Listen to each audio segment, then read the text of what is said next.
What's up, everybody? Mike Lindsley for an ML Sports Take here at Rosie's Corner. Stop by for Luna's Hot and Cold Subs and, of course, Pizza and Wings and a Meatloaf Monday. Remember, check them out on Facebook for the holiday schedule this week. They're going to be open for a little bit of the gift card action tomorrow, close Christmas, close the day after, and then back open on Friday here at Rosie's Corner. So stop by, grab gift cards for the last-minute stocking stuffers and all the rest, your pizza wing, your meatball, all that stuff, your meatball bomber, all of it available here today. The meatloaf you can grab and go for dinner or stop in and eat it for lunch as well here at Rosie's Corner, a proud ML Sports Platter supporter. So the Bills, 24-21 winners over the New England Patriots. The three things I thought that won this game, number one was the James Cook factor, and I thought the Bills really could have gotten him the ball a lot more. I mean, in the first half, you could tell the Aaron Cromer line was moving, and I thought that he could have done a lot more, running it and catching it. The ultimate X factor in this game, I thought, was James Cook. And frankly, I thought he was the best player on the football field between the two teams.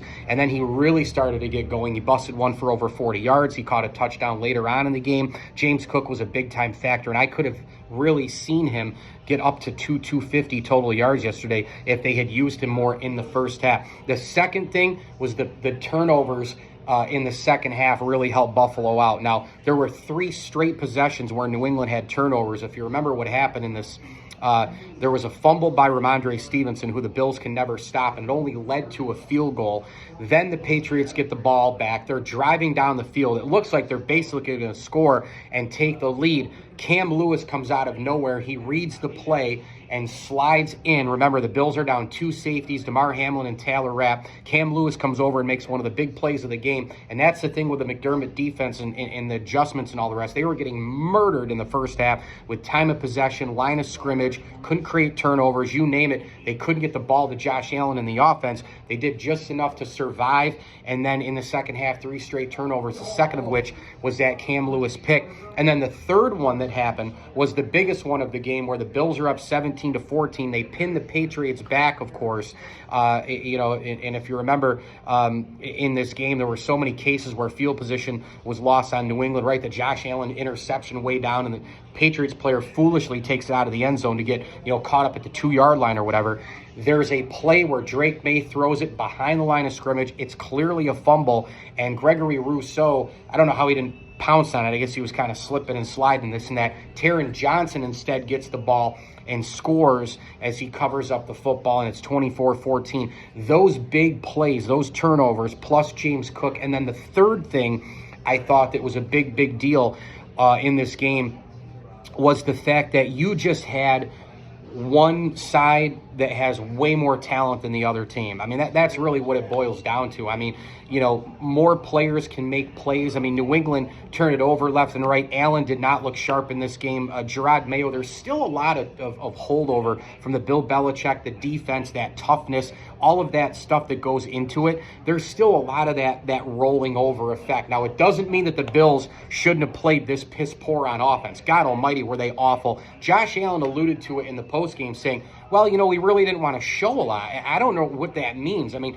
didn't they show a ton against Detroit and show a ton against the LA Rams? They come home against the Patriots. You're home. You've been in your beds all week. You're one of the best offenses in football. You're about ready to set the record for NFL history in terms of 30 points or more scored. As it turned out, they tied the record for 8 in a row. But I'm looking at this thing, I'm going, what about the second half unleashing more? I mean, you have to win the game still, don't you? And so that was kind of perplexing and a little confusing in terms of Josh Allen's comments. And, look, I think Allen, he did have the interception, obviously, where he chucked it down there on a third down play, but he did have a lot of drops. I mean, Khalil Shakir had 2 right in his breadbasket. He dropped, there were a couple other drops in this game where Allen probably has another 50, 60, 70 yards on the total yardage. Lamar Jackson, who everybody thinks is the greatest quarterback of all time, he had a ton of drops in his game against the Steelers as well. Now, they still won as well in a rivalry game, but if Zay Flowers, who had an 100-yard game, catches 2 or 3 more balls,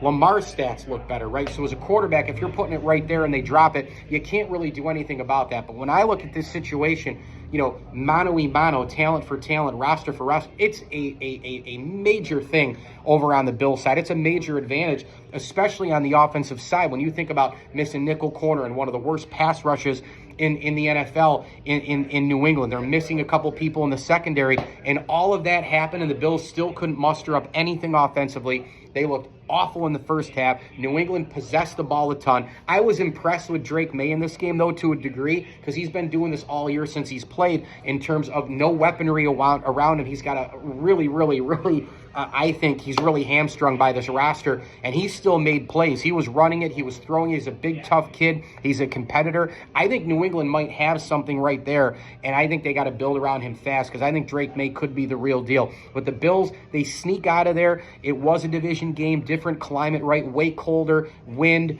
not snow per se, but when you compare the inside elements with the Rams-Lions and you compare how those games go and then you come home, it's a pitch black, it's you're kind of, it's kind of a grudge match. It's a rock fight. The opponent, you're playing way down to it. You knew the Bills were probably going to do that too. It just turned into a low 20s type of grudge match as opposed to voila, and the genie comes out and all this magic appears offensively. The Bills really struggled to move the ball in this game against a really inferior opponent in New England. We'll see if Josh Allen's shaky right hand and the funny bone and the tingling, he says he's okay. He said it went away. We'll see if that's the case. But the Bills have the Jets next week at home and then at New England. Remember, Kansas City plays on Christmas, and so we're pretty much going to know with that short turnaround, if they beat the Pittsburgh Steelers, it's basically a done deal. They'll have the 1 seed, and then well, it will be a done deal, and then the Bills will just have to kind of try to secure that 2 one way or the other in the last couple of weeks of the season. If the Chiefs lose, there's still a chance. If the Bills win out and the Chiefs lose out, the Bills can get the 1 seed. I don't see that happening because Kansas City, as you saw just on Saturday, they're rounding into form. The offense looks better. Patrick Mahomes seems to never really be hurt, and they're starting to get some guys back, and they're starting to look better. And yeah, the Chiefs. Somebody go beat them. Show me you can beat them. These guys included. Mike Lindsley with you here. It's an ML Sports Take from Rosie's Corner. Come on in for the Meatloaf Monday for your lunch or grab and go for dinner. Pizza, wings, meatloaf is unbelievable here. Plus, they got the Meatball Bomber and a lot of hot and cold subs as well. Make sure you stop by for gift cards tomorrow morning. Then they'll be closed Christmas Day and then the day after. And then right back for Fish Friday coming up in a few days as well. Rosie's Corner. Support local business. Buy your gift cards for those stocking stuffers as well. And as I always tell you, enjoy the games.